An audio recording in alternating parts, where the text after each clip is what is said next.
I need you to understand something about the night your wife tells you she's dying and that she's been fucking someone else. My name is David Moore, and I'm 37 years old. I spent 14 years building what I thought was a solid marriage. Mortgage payments, soccer practices, anniversary dinners, the whole package. Then Emily sat me down in our kitchen and confessed she'd been sleeping with Donnie Sanders for 8 months. Stage 4 pancreatic cancer, she said. 3 months to live. And because she was dying, she expected me to forgive her. She actually thought a terminal diagnosis would buy her absolution. I refused. Right there, watching her cry like she was the victim, I made a decision. If Emily only had 3 months left, I'd make sure every single day carried the weight of what she'd done to us. This isn't about grief. It's about making someone face exactly what they've earned. But let me start from the beginning. Before I go any further, let me know in the comments where in the world you are watching from, and make sure to subscribe because tomorrow I will share a story you don't want to miss. The casserole dish hit the counter harder than I intended when I got home that Tuesday evening, but I didn't apologize. Clara was still buzzing from soccer practice, talking about some plays she'd made that her coach had praised, and I was half listening while pulling grocery bags from the trunk. Normal Tuesday, regular routine. I had no idea my entire world was about to detonate. Emily was sitting at the kitchen table when we walked in, just sitting there, hands folded like she was waiting to deliver a presentation. Clara noticed too because she stopped mid-sentence about her teammate's penalty kick and glanced between us. "Go wash up for dinner, sweetie," I said to Clara, keeping my voice light.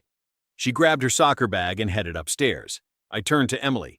"We need to talk," Emily said, and my stomach dropped because nobody in the history of marriage has ever followed those words with good news. I sat down across from her, the casserole forgotten on the counter. "What's going on?" "I went to the doctor last week." Her voice was shaking. They found stage 4 pancreatic cancer. It's spread to my liver. They're giving me 3 months, maybe 4 if I'm lucky. The words hit me like a physical blow. 3 months. My wife was dying. Emily was 36 years old. We had a 13-year-old daughter. This couldn't be real. "Jesus Christ," I whispered, reaching for her hand across the table. She pulled away. That's when I knew something else was coming, something worse. "There's more," she said, and the tone in her voice made my blood run cold. "I've been having an affair for the past 8 months. His name is Donnie. I need to tell you because I don't want to die with this secret." I sat there, my hand still extended across the table like an idiot, processing what she'd just said. Affair. 8 months. My wife had been fucking someone else for 8 months, and now she was dying, and she thought telling me would somehow clear her conscience. "You're fucking kidding me," I said, my voice flat. "I'm so sorry." "You're sorry?" I stood up so fast the chair scraped against the floor. "You've been cheating on me for 8 months, and you're sorry? Who the hell is Donnie?" He works at one of the hotels. He's a sales director, Donnie Sanders." "So you were fucking a coworker." I watched her flinch. "Good. While I was here, taking care of our daughter, managing this household, being faithful to you. And now you're dying. So you thought you'd just drop this bomb on me, and what? You want me to forgive you?" "David, please. How many times?" I demanded. "How many times did you fuck him?"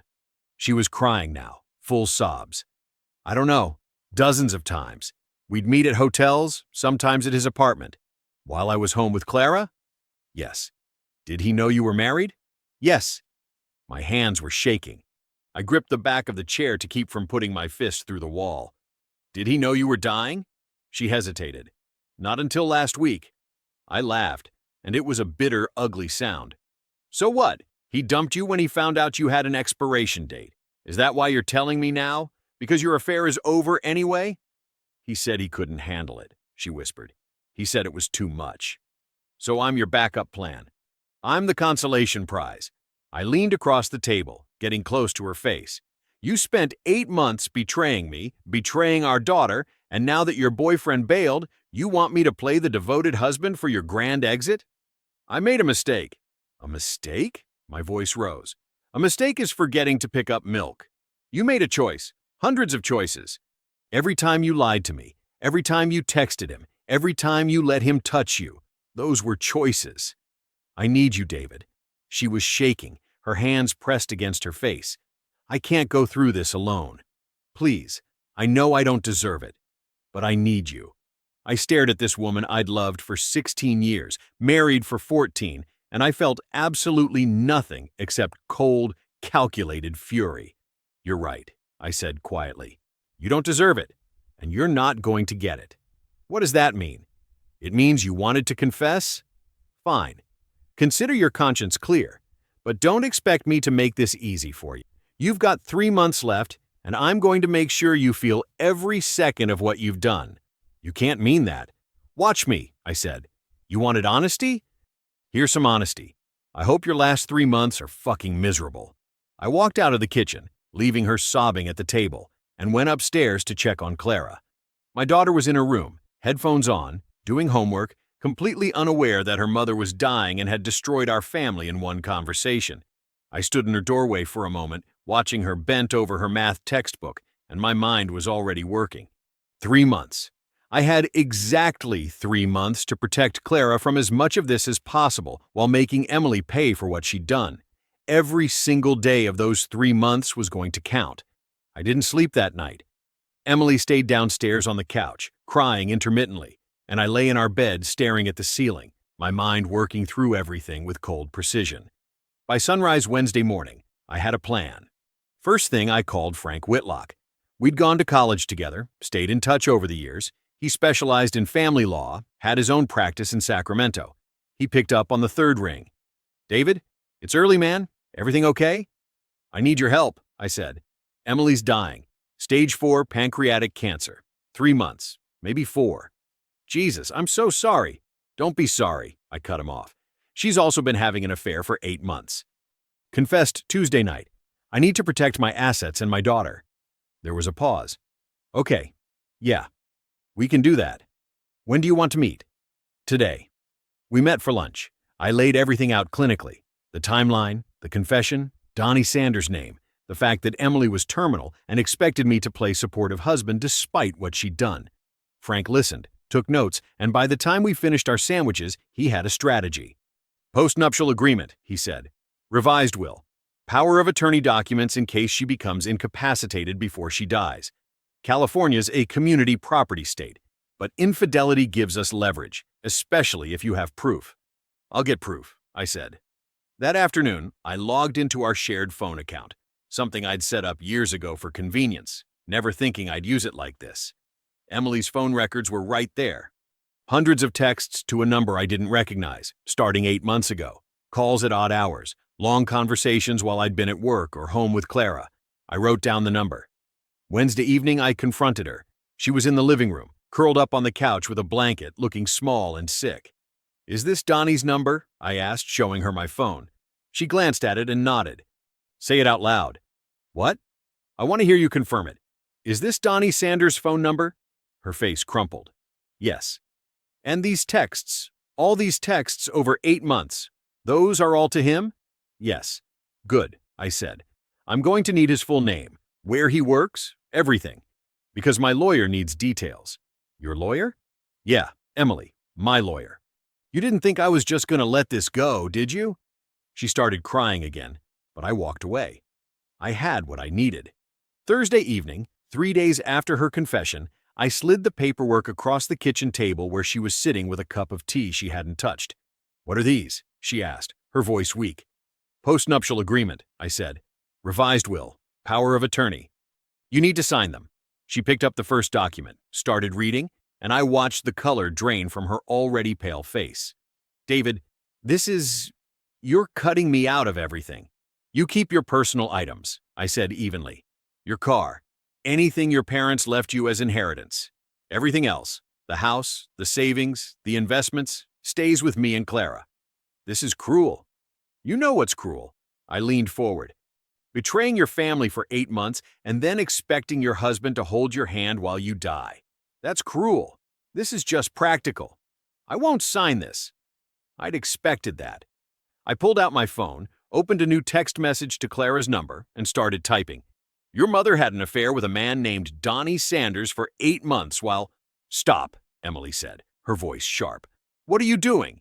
"I'm telling Clara the truth," I said.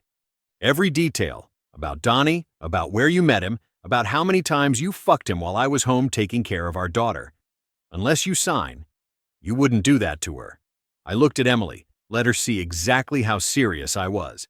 Try me. She stared at me for a long moment, tears streaming down her face, and then she reached for the pen. Her hand shook as she signed the first document, then the second, then the third. I watched every stroke, felt satisfaction settle cold and heavy in my chest. I hate you, she whispered when she finished. Good, I said, gathering the papers. At least that's honest. Friday evening, Emily was in the bathroom getting ready for bed when she called out to me. My first oncology appointment is Monday morning, she said. Will you come with me? I'm scared. I was in the bedroom, putting away laundry. I didn't even look toward the bathroom. Call Donnie, I said. What? You heard me. Call Donnie Sanders.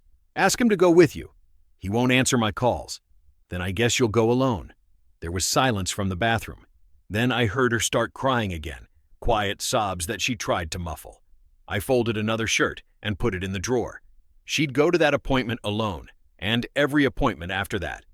Monday morning, Emily left for her oncology appointment alone. I watched from the bedroom window as she got into her car, moving slowly, like every step hurt. Clara was already at school. The house was quiet. I made coffee and answered some work emails, kept myself busy. She came back 3 hours later looking devastated. I was in the kitchen when she walked in, her eyes red from crying, her face gray. Dr. Clarkson confirmed everything, she said, her voice shaking. 12 weeks, maybe 16 if I start aggressive chemo, but it's going to make me violently ill. He said it'll be brutal. I looked up from my laptop. Okay. She stared at me. That's it? Just okay? What do you want me to say, Emily? I'm dying, her voice cracked. I'm 36 years old and I'm dying and all you can say is okay? You made your choices, I said, turning back to my screen. Now you get to live with the consequences. Or die with them, I guess. I watched her absorb those words, watched hope drain from her face like water from a cracked glass. She didn't say anything else, just turned and walked upstairs. That same Monday afternoon, I made a phone call. Thank you for calling Pacific Cascade Hotels. This is Renee speaking. How can I help you? Hi, Renee. I need to speak with someone in Human Resources, I said. It's regarding a workplace violation. One moment, please. The hold music was some generic jazz. I waited, my plan crystallizing with every note. This is Marcus Webb, HR Director. How can I assist you? Mr. Webb, my name is David Moore.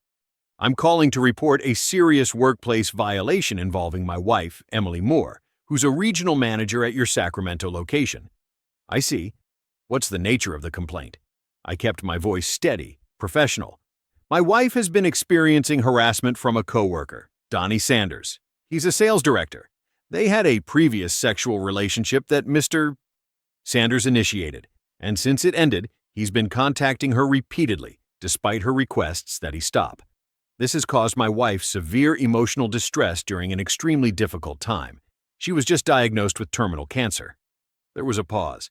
I'm very sorry to hear about your wife's diagnosis. Can you provide more details about this harassment? Of course. I pulled up the email screenshots I'd taken from our home computer. Emily had left her work account logged in. Sloppy. The relationship began approximately 8 months ago. Mr. Sanders pursued my wife aggressively, knowing she was married. When Emily tried to end things, particularly after receiving her diagnosis, he continued contacting her. I have dates, email exchanges, evidence of meetings at various hotel properties. The relationship created a hostile work environment, and now that it's ended, my wife is being subjected to unwanted contact that's affecting her health and mental state. Every word was carefully chosen. Technically true if you squinted. I appreciate you bringing this to our attention, Mr. Moore. We take these matters very seriously. I'll need you to send me whatever documentation you have. I can do that today. We'll launch an immediate investigation. Thank you for the call. I hung up and forwarded the emails within the hour. 3 days later, Thursday afternoon, my phone rang. Emily's name on the screen. What did you do? Her voice was shaking with rage. You'll have to be more specific, I said calmly. Donnie. What did you do about Donnie? Oh, that. I reported the harassment you were experiencing, protected you from a hostile work environment. You're welcome. There was no harassment, she screamed. You lied! You lied to my company! Did I? I kept my voice even. I reported that a coworker had an inappropriate relationship with you that caused you emotional distress. That's all true, Emily. He did have a relationship with you. And it did cause you distress when he dumped you after finding out you were dying. Where's the lie? They fired him, David. They fired Donnie. I let false sympathy drip into my voice. Oh no, that's terrible. I guess he shouldn't have been sleeping with a married coworker then. You're destroying people's lives. No, sweetheart. The endearment was acid. You destroyed lives. Mine, Clara's, even your own. I'm just making sure everyone shares in the consequences. Seems fair, doesn't it? You get cancer, I get betrayed, Donnie gets fired. Everybody suffers together. She hung up on me. I smiled. The following Wednesday afternoon, I sat in my home office and pulled up Carl Jung's contact information. Emily's father, traditional Korean man, 63 years old, conservative values, thick accent. He'd never particularly liked me. I wasn't Korean, wasn't wealthy enough, wasn't impressive enough for his daughter, but he loved Emily. And he absolutely adored Clara. Emily had told them about the cancer. Just the cancer. I dialed his number. Hello? Carl's voice was gruff. Carl, it's David. I need to talk to you about Emily. A pause. Yes. Vilma and I are very worried. The cancer is very bad. It is, I agreed. But there's something else you need to know. Something Emily didn't tell you. What is this? I kept my voice calm, methodical. Emily had an affair. For 8 months, she was sleeping with a coworker named Donnie Sanders, a sales director at her company.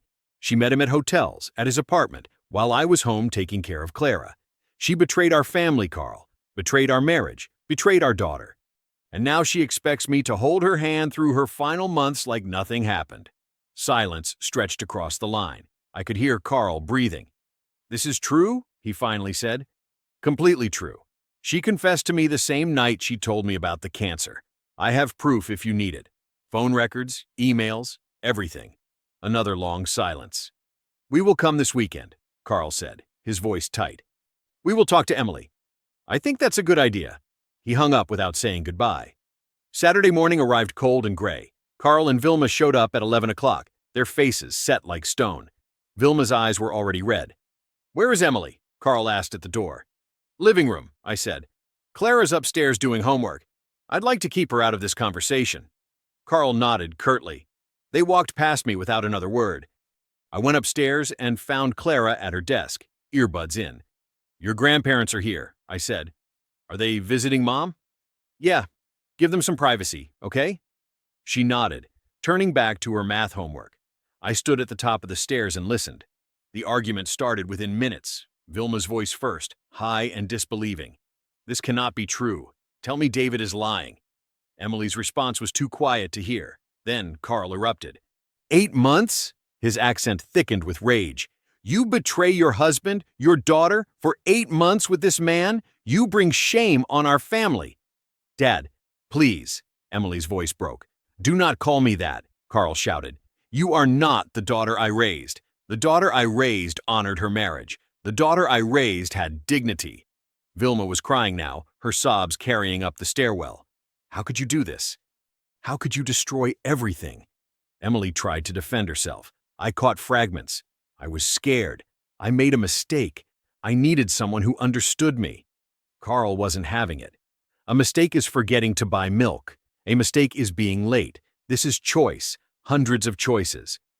Every time you lied to David, every time you went to this man's bed, every time you came home and looked at Clara knowing what you had done, those were choices. The argument raged for 2 hours. I stayed upstairs, occasionally checking on Clara, who'd put her music louder to drown out the shouting. She didn't ask what was happening. Maybe she didn't want to know. When Carl and Vilma finally left, they walked right past the living room without saying goodbye to Emily. Carl stopped at the top of the stairs where I stood. We will help with Clara, he said, his voice hard. Anything she needs. Money, time, support. But Emily, he shook his head. She has brought shame. Great shame. I appreciate that, sir, I said. Vilma wouldn't even look at me. She just walked out, still crying. Emily didn't come out of the living room for the rest of the night. The following Monday, week 3 of her diagnosis, Emily started chemotherapy. The effects were brutal. She vomited constantly, lost weight so fast her clothes hung off her frame. Her hair started falling out in clumps, clogging the shower drain. Her skin turned gray, her eyes sunken. She looked like death. One night, around 11, I was reading in bed when Emily appeared in the doorway. She was in a nightgown, gripping the doorframe for support. "Can you help me to the bathroom?" she whispered. "I'm dizzy." I looked up from my book. "You made it to Donnie's apartment dozens of times," I said calmly. "I'm sure you can make it to the bathroom." "David, please." "No." She stared at me, tears welling in her eyes. Then she tried to walk. She made it 3 steps before her legs gave out. I watched her catch herself on the wall, then slowly lower herself to the floor. She crawled across the hallway carpet, one hand in front of the other, her nightgown dragging behind her. I turned the page of my book and kept reading. Week 6 arrived, and Clara cornered me in the kitchen one evening after dinner. "Dad, why aren't you helping Mom?" she asked, her voice small. She was still in her soccer uniform, her face flushed from practice. I set down the dish I was washing and turned to face her. "Come sit with me, sweetie."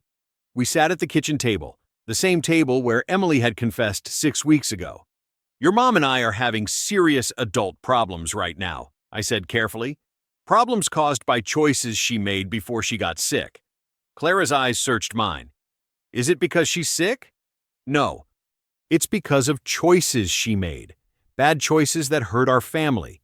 "What choices?" I wasn't ready to tell her about the affair. Not yet.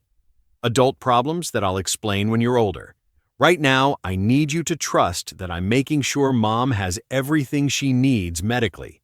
But emotionally, we're not in a good place." Clara nodded slowly.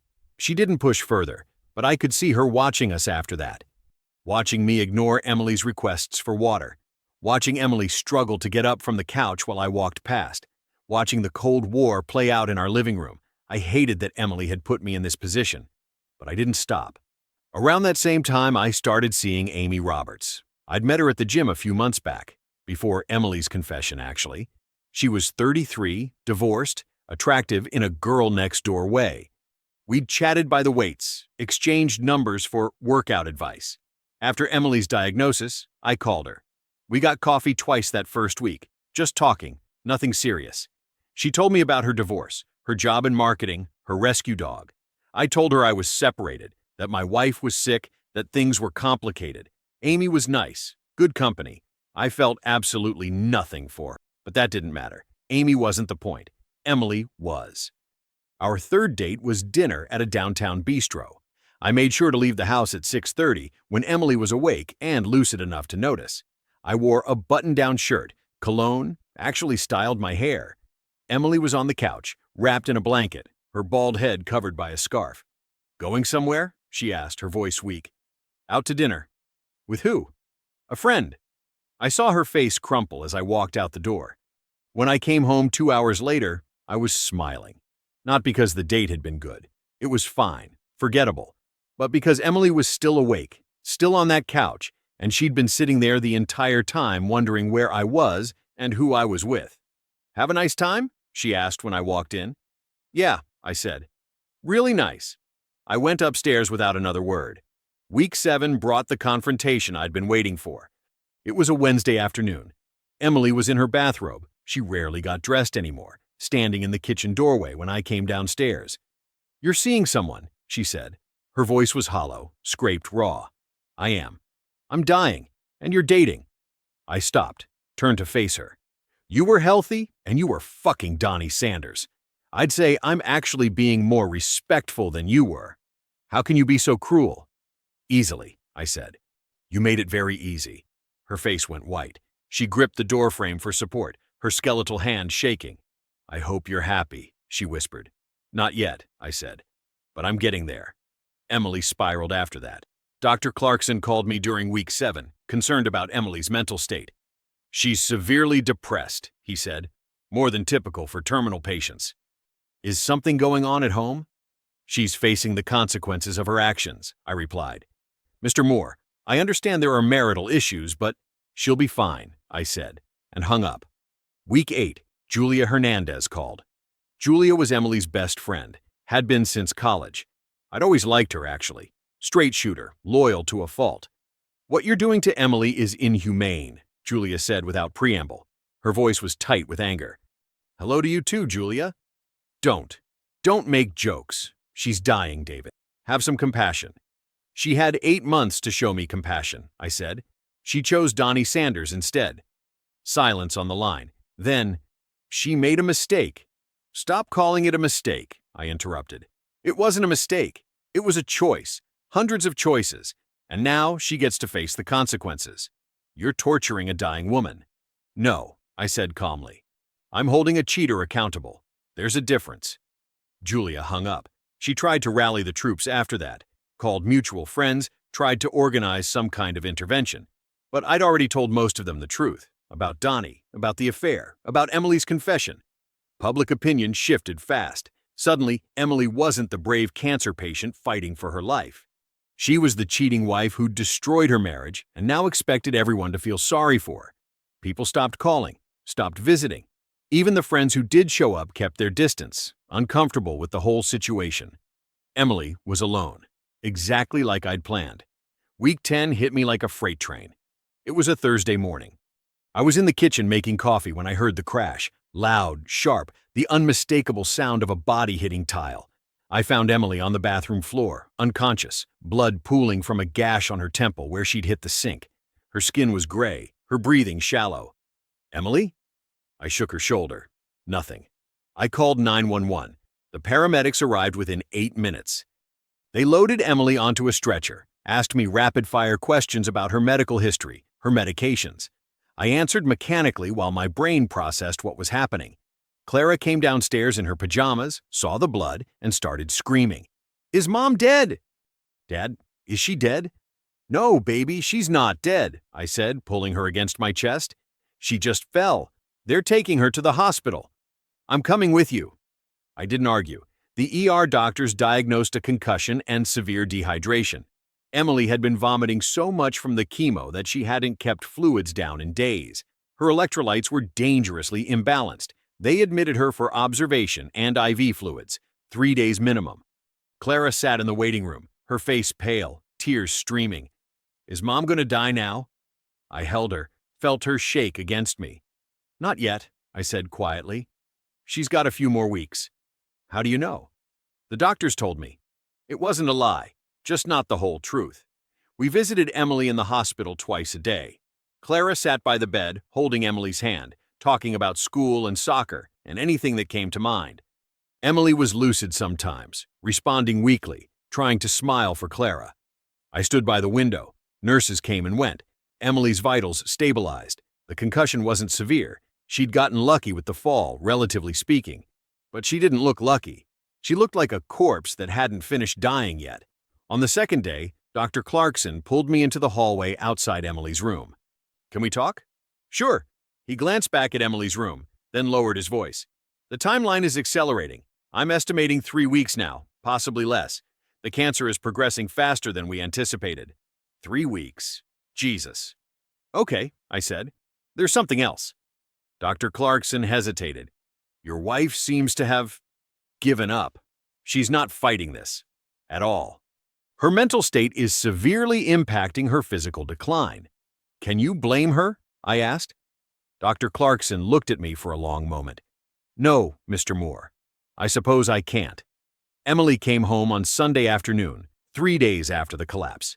I set up a hospital bed in the living room that same evening, ordered it online, had it delivered and assembled by Monday morning. Why the living room? Emily asked weakly when she saw it. Because I'm not letting you die in our bedroom, I said flatly. She flinched but didn't argue. Hospice came the next day. Liz Taylor was the nurse assigned to Emily's case, mid-50s, calm, professional. She set up a morphine drip, explained the pain management protocol, showed me how to adjust dosages if Emily needed more. I'll be here twice a day, Liz said, morning and evening. Call if anything changes before then. She left pamphlets about end-of-life care on the kitchen counter. Clara read them when she thought I wasn't looking.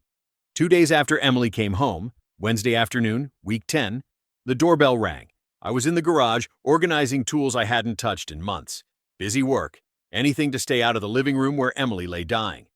I heard Clara answer the door. Then, a man's voice I didn't recognize. My stomach dropped. I walked through the house, into the front hallway, and saw Clara standing in the doorway staring at a tall guy in his 30s. Expensive suit, carefully styled hair, the kind of polished look that screamed sales professional. "Can I help you?" I said, stepping between him and my daughter. The guy looked at me, offered a weak smile. "Hi, I'm looking for Emily Moore. I'm a friend." "Donnie Sanders." Rage ignited in my chest, instant and white-hot. This motherfucker had the audacity to show up at my house. "Clara, go upstairs," I said, my voice deadly calm. She hesitated, looking between me and Donnie. "Dad, now." She obeyed, glancing back once before disappearing up the stairs. I turned my full attention to Donnie Sanders. Up close, he looked exactly like I'd imagined. Polished, practiced, the kind of guy who knew how to smile and lie at the same time. "You need to leave," I said. "I just want to see her," Donnie said, his voice soft, careful. I heard it's getting bad. I just want to talk to her, that's all." "You heard correctly," I said, stepping forward. "And whose fault is that?" He blinked. "What? Did you know stress can accelerate cancer?" I asked, my voice rising. "Did you know that emotional trauma weakens the immune system? My wife found out she was dying the same month you dumped her. You think that's a coincidence?" I didn't know she was sick when we were together." "But you knew she was married," I interrupted, stepping closer. He took a half step back. "You knew she had a daughter. You knew you were helping her destroy a family. And now you want to what? Get closure? Ease your guilt?" "I cared about her." "You cared about fucking her," I said, and the word landed hard between us. "Don't dress it up as something noble. You're a coward who bailed when things got real, and now you want to swoop in and play the tragic lover. Well, guess what? You don't get that. You don't get to be part of this. I have a right." "You have no rights here," I said, my voice dropping to something cold and final. "You forfeited any rights when you decided to fuck my wife. This is my house, my family, and you're not welcome." He stood there, probably weighing whether I'd actually get physical. I would have. Gladly.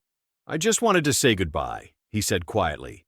"Then you should have thought about that before you helped her blow up her life," I said. "Now get off my property before I make you leave." He looked past me, toward the living room where Emily's hospital bed was visible through the doorway. For a second, I thought he might try to push past me. I tensed, ready, but he didn't. He looked at me one more time, saw whatever was in my face, and turned around. Walked back to his car, a silver Audi parked in my driveway, and drove away. I stood in the doorway until his taillights disappeared down the street. When I turned around, Emily was crying. "You had no right to do that," she said, her voice weak but furious. "I had every right," I said, walking toward her bed. "This is my house, my family, and he's not welcome here." I wanted to say goodbye to him. "Then you should have thought about that before you blew up your life," I said. "You don't get him, Emily. You don't get closure with the man you cheated with while your husband was home raising your daughter. You don't get that peace." "You're cruel," she whispered. "You made me cruel," I said. "You did this, not me." She turned her face away, tears streaming down her hollow cheeks. I walked upstairs, my hands shaking with adrenaline, and stood in the hallway trying to breathe. Clara's door was closed. I could hear music playing softly inside her room. She'd heard everything. I leaned against the wall, closed my eyes, and tried to convince myself I'd done the right thing. Week 12 arrived, and Emily was barely conscious most of the time. The hospital bed dominated our living room now, surrounded by medical equipment that beeped and hummed at all hours. Liz Taylor, the hospice nurse, came twice a day, morning and evening, to check Emily's vitals and administer morphine through the IV line. "Her breathing's getting shallower," Liz told me one afternoon, her voice professionally gentle. "We're looking at days now, maybe a week." I nodded. Didn't feel anything. Clara spent hours sitting beside the bed, holding Emily's hand, talking to her even though Emily rarely responded. My daughter would tell her mother about soccer practice, about tests at school, about a funny thing her friend said. She'd stroke Emily's hair, what little remained after the chemo, and whisper, "I love you, Mom." Emily's eyes would flutter sometimes. Her fingers would twitch in Clara's grip, but mostly she was gone. The morphine kept her under, kept the pain at bay, kept her floating somewhere between this world and whatever came next. I watched Clara grieve, and I felt the weight of what I'd done settle onto my shoulders. I'd gotten my revenge. Emily had spent her final months miserable, isolated, confronting the consequences of her betrayal every single day. She'd lost her parents' respect. Carl and Vilma hadn't visited once since that brutal weekend conversation. She'd lost her friends' sympathy after I made sure they all knew about Donnie Sanders. She'd lost Donnie himself the moment things got hard. And she'd lost me. The one person who could have made her final months bearable. I'd stripped her of everything except the cancer eating through her body. But Clara would remember this too. She'd remember how I treated her mother, and I needed to make sure she understood why. One afternoon when Clara was at school and Liz had just left after the morning visit, I sat down beside Emily's hospital bed. She was awake, barely. Her eyes were glassy, unfocused, but she turned her head slightly when I settled into the chair. "Can I talk to you?" I said. Her lips moved. No sound came out at first, then a whisper. "What?" "I need you to understand something," I said, leaning forward.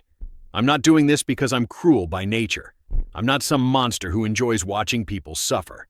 She blinked slowly. "I'm doing this because you destroyed something sacred," I continued. "You took 14 years of trust, of partnership, of love, and you threw it away.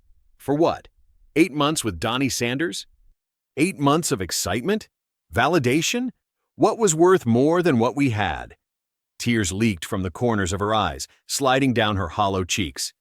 "I'm sorry," she whispered, like she'd said 100 times before. "I know you are," I said. "But sorry doesn't fix this. Sorry doesn't undo what you did. Sorry doesn't give me back my marriage or my trust or my ability to ever believe in someone again." Her breathing hitched, rattling in her chest. "You remember what trust feels like? I used to come home every day and never once wonder where you'd been or who you'd been with. I never checked your phone, never questioned late nights at work. I just believed you, and you turned that into a weapon." "I don't want to die like this," she whispered, more tears coming now. I looked at her, really looked at her.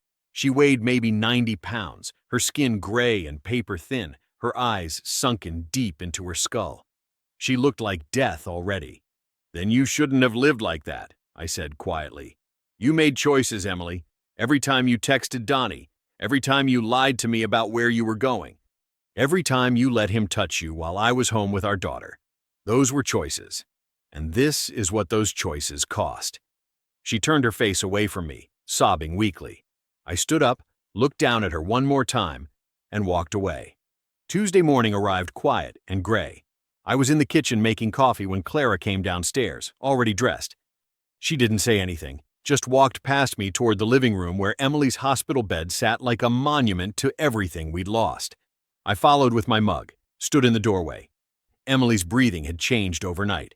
It was shallow now, rattling, with long pauses between each breath that made you wonder if the next one would come. Liz had warned us yesterday. "It's close," she'd said. "Maybe today, maybe tomorrow." Clara sat down in the chair beside the bed and took Emily's hand. Her mother's fingers were cold, skeletal, the skin so thin you could see every vein and bone underneath. "Mom?" Clara whispered. "Can you hear me?" Emily's eyes fluttered but didn't open.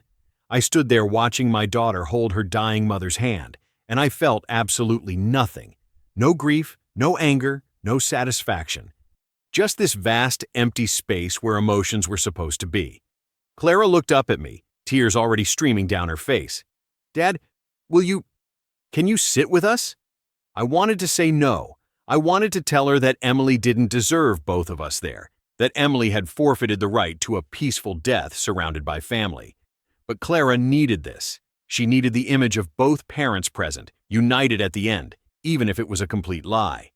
So I sat down on the opposite side of the bed and took Emily's other hand. Her skin was like paper. We sat there for maybe 20 minutes, maybe an hour. Time moved strange. Clara talked to her mother about everything and nothing, about how the magnolia tree in the front yard was blooming, about a test she'd aced last week, about how much she loved her. Emily's breathing got worse. The pauses between breaths stretched longer and longer. Then her eyes opened, just barely, unfocused, glassy, but open. "Clara," she whispered, her voice so faint I almost didn't hear it. "I'm here, Mom," Clara said, leaning close. "I'm right here." "I'm sorry," Emily breathed out. Not to me, to Clara. Her final words were an apology to our daughter for what Emily had done to this family. Clara sobbed, gripping Emily's hand tighter. "It's okay, Mom. It's okay." It wasn't okay. Nothing about this was okay. Emily took one more shallow breath. Then nothing. The silence was absolute. Clara kept holding her mother's hand, crying, saying, "Mom? Mom?" like she could call her back. I sat there with Emily's cold hand in mine and felt nothing change inside me. She was gone. The woman I'd spent 14 years with, the woman who'd betrayed me for 8 months, the woman I'd systematically destroyed during her final 3 months, she was gone. Liz came in a few minutes later, checked for a pulse, listened for breath sounds. "She's passed," Liz said quietly. "I'm very sorry for your loss." I stood up, kissed Clara's head, and walked out of the room. Behind me, my daughter sobbed over her mother's body. I went upstairs, sat on the edge of the bed Emily and I used to share, and stared at the wall. No relief, no sadness, no guilt, just empty. The funeral was small. Carl and Vilma sat in the front row but didn't look at me. Julia and a handful of Emily's other friends attended, shooting me cold looks throughout the service like I was the villain in all this. Maybe I was. I didn't care anymore. Clara delivered a eulogy that broke my heart. She talked about Emily's laugh, how it used to fill the house on Sunday mornings. She talked about Emily's love of cooking, how she'd make elaborate dinners even on weekdays just because she enjoyed it. She talked about how Emily always seemed to know when Clara needed a hug, needed someone to listen, needed her mom. She didn't mention the affair because she still didn't know the details. I'd protected her from that much at least. When the service ended, people filtered out quickly. Nobody wanted to talk to me. Carl approached as I stood near the exit with Clara. "You were very cruel to her at the end," he said quietly, his accent thick with emotion. "She was very cruel to me for 8 months," I replied. "I just made sure she understood what that felt like." He nodded slowly, looking older than his 60-some years. "Maybe you are right. Maybe she earned this. But you will have to live with what you did. Emily is at peace now. You still carry this." He walked away before I could respond. I stood there, Clara's hand in mine, and realized he was right. Emily was dead. My revenge was complete, but I was the one left standing in the wreckage. 6 months later, I'm still here. Clara's in therapy now, working through her grief and her complicated feelings about her mother. I told her the truth about the affair 3 months after the funeral. She deserved to know. She was angry. At Emily, at me, at the whole goddamn situation. But we're working through it together. I stopped seeing Amy the week after Emily died. It felt wrong to continue something that had only existed as a weapon. Carl and Vilma send money for Clara's expenses, but don't visit. The last time I spoke to Vilma, she told me Emily had called her in that final week, begging for forgiveness, and Vilma had refused. "I could not forgive before she died," she said. "Now I must live with that. We all have to live with the choices we made. I heard through mutual contacts that Donnie Sanders moved to Nevada, took a sales job at some other hotel chain. Apparently, he tells people he had a girlfriend who died of cancer, plays the grieving lover card. It makes me sick, but I don't have the energy to chase him down anymore. Emily's gone. The affair is over. The revenge is complete. I won, I guess.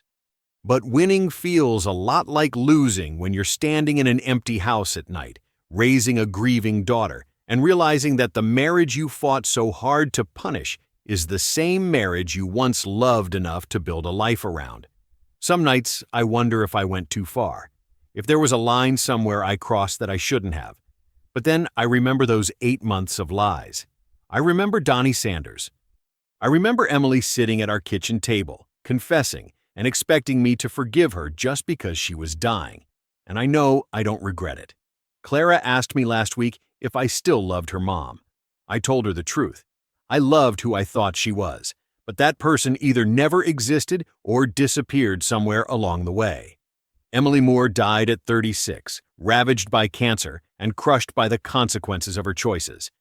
Her affair destroyed our marriage. Her confession destroyed her final months, and her death left behind a daughter trying to understand how two people who once loved each other could end up as enemies. I made Emily's last 3 months on Earth a living hell, and I do it again, because some betrayals don't deserve forgiveness. They deserve exactly what they get. I believe stories such as this find us for a reason. If this one touches you, please subscribe. I share a new one every day, In the meantime, there are two stories on the screen that are even better.